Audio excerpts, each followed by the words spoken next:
and welcome back to my kitchen. My son requested that I make some goldfish crackers to go along with our potato soup tonight. So let's get started. Okay, to start with, in my bowl, I am going to get 2 cups of flour and 2. Oh, I forgot my measuring spoon. Just a minute. Let me grab a teaspoon.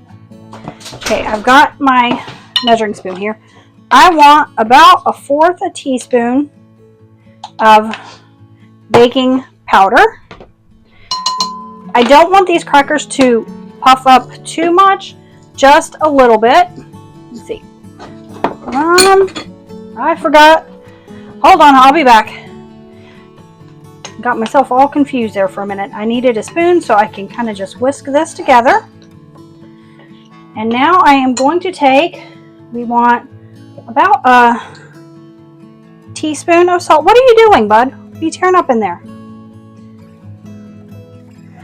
About a teaspoon of salt. I'm going to take some paprika, a little bit, about a 1/2 teaspoon, more or less to your liking. I crushed up in here my dried onion and garlic so I can get some garlic and onion powder. There was about a teaspoon of each in there. I'm going to get this mixed in. What'd you do? I don't know. Okay, go. Alright. Next, I've also got my oven preheating to 350 and I've got a baking tray lined with parchment paper. And I have shredded about 2 cups of cheese. I've got white and yellow cheddar in here. So I'm just going to put this in. And get this in here. And then I've mostly melted 1 stick of butter. And get that in here. Hold on a minute. It's hard to think when my kid's being a goofball. So I've got the melted butter in here, salt, paprika, garlic and onion powder, and 2 cups of flour. And I'm just going to mix this together. And we're going to add a little bit of filtered water here. Now, a lot of people, they will put this all in like a food processor or a blender. But I don't like having to clean my blender out when I do this. So I'm just going to start adding a little bit of water. You want to do this about a tablespoon at a time so you can feel how it's coming together. Just start pressing it together.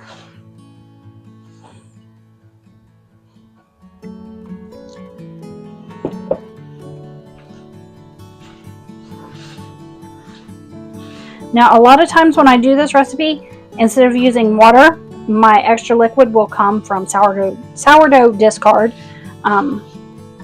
But I just decided to do it this way today instead of using my discard in this recipe since I wanted to use it in a different recipe.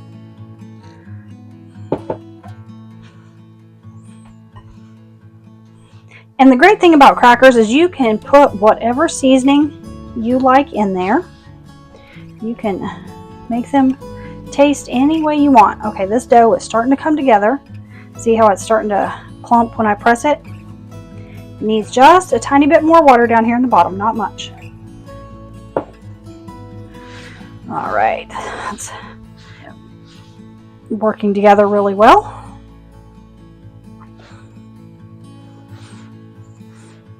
Okay, I'm going to clean off my countertop here so I have room to roll my crackers out and start getting them cut out. Give me just a second. All right, now that I've got my counter space all worked up here, I'm going to take my dough. I probably don't want to work with all of it at once, but I just want to give it a good knead here on the counter. Oh yeah. See how it's coming together all nice, and you don't want a super wet dough. You just want to work it in really well.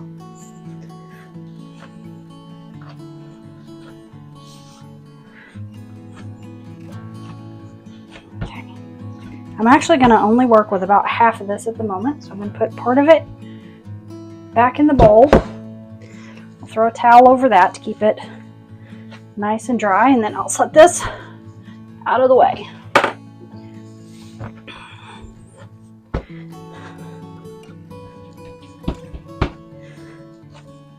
I dream of having counter space one day, but for now this works. Alright, I'm just going to shape it into kind of a little ball here and then start rolling it out with my rolling pin. I turn it as I roll it.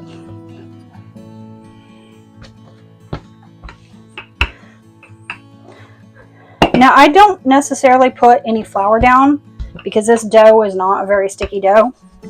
But if you need to put a little flour down, or you want to do this on a piece of parchment paper, that works too.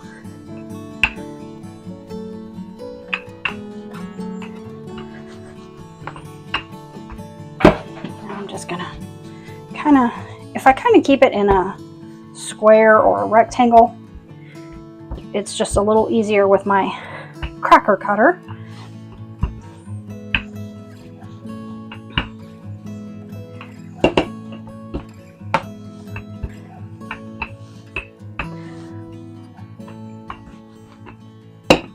Now I don't want it too thin, but I don't want it too thick.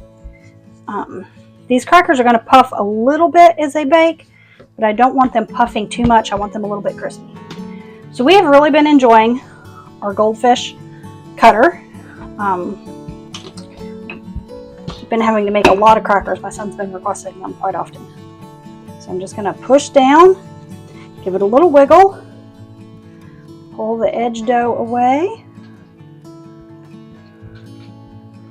so that I get a nice clean, and then I pull up. And here's my Goldfish. The cutter, it does, like where it connects, it doesn't give a perfect cut, but it's better than the little cutter where you cut them out like 3 or 4 at a time. But we really do enjoy this cookie cutter. It works great with, I make the graham crackers. I think it has more to do with the dough. Some doughs cut cleaner than others. I'm just taking my Goldfish and placing them out. The bottom of that's hot. Placing them on my baking sheet.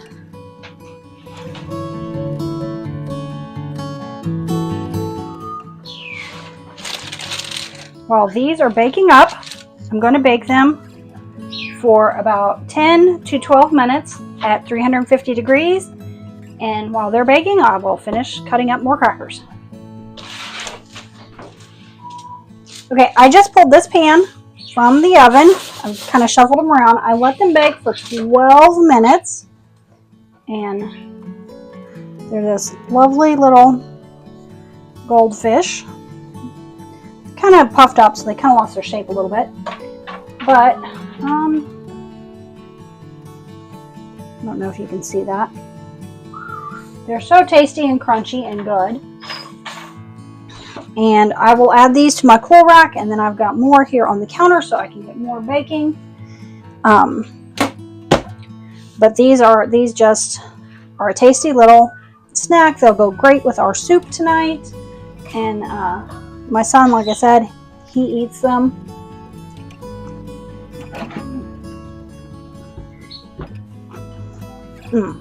These are some I cooked earlier, so they're cooler.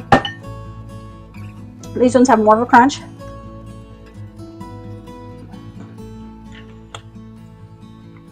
You can use whatever little cookie cutter you want, or if you want to just roll it out and cut them into squares, you can do that. My son just really likes the little Goldfish cutter. Now these do lose their shape a little bit because of the baking powder and the cheese, when the cheese melts, because it's not ground up as finely as if I would have mixed this in a food processor. But they're still very tasty, and I like this cookie cutter because it cuts a good number of them out all at once instead of just doing a couple at a time. But if you want to make a bigger cracker, you can. Just be sure you're rolling them out pretty thin. You want to roll them out pretty thin, and then you roll them out thin, and they will puff. Let me see here. And this is the side of one that's puffed, so you can see they puff a little bit.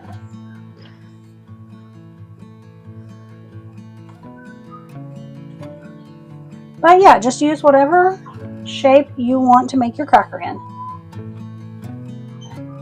Thank you for joining me today, and happy baking!